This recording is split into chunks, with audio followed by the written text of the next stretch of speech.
আমাদেরকে আজকে মূলত মাননীয় প্রধান উপদেষ্টা ডেকেছেন।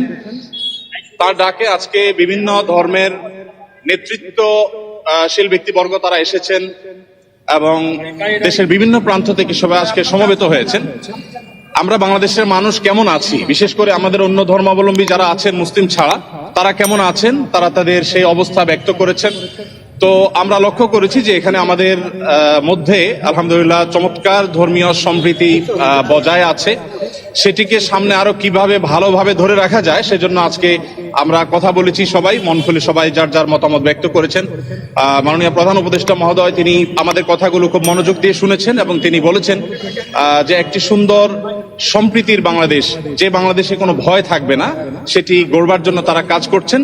এবং আমরা আমাদের জায়গা থেকে বলেছি যে এদেশের ওলামায়ে কেরাম, এদেশের ধর্মীয় নেতৃত্ব তারা তাদের জায়গা থেকে অত্যন্ত দায়িত্বশীল এবং দায়িত্বশীলতার কারণে কিন্তু আপনারা দেখেছেন যে আইনজীবী আলিফ হত্যাকাণ্ডের পরে সারা বাংলাদেশে মুসলমানরা অত্যন্ত ধৈর্য এবং সংযমের পরিচয় দিয়েছেন। বিগত সরকারের শেষের দিকে আপনারা দেখেছেন ফরিদপুরে দুইজন মসজিদের নির্মাণ শ্রমিককে অত্যন্ত নির্মমভাবে অন্য ধর্মাবলম্বীরা হত্যা করার পরও গোটা দেশের মুসলমানরা অত্যন্ত সংযমের পরিচয় দিয়েছেন। আমরা এটিকে যেমন সাধুবাদ জানিয়েছি, ঠিক তেমনি ভাবে এটিকে ধরে রাখবার জন্য সংগ্রাম চালাচ্ছি। এখানে সিনিয়র বিভিন্ন ব্যক্তিবর্গ ছিলেন, জাতীয় মসজিদ বায়তুল করমের সম্মানিত খতিব ছিলেন, আন্দরকুল্লাহ শাহী মসজিদের খতিব সহ অন্যান্য ব্যক্তিবর্গ ছিলেন।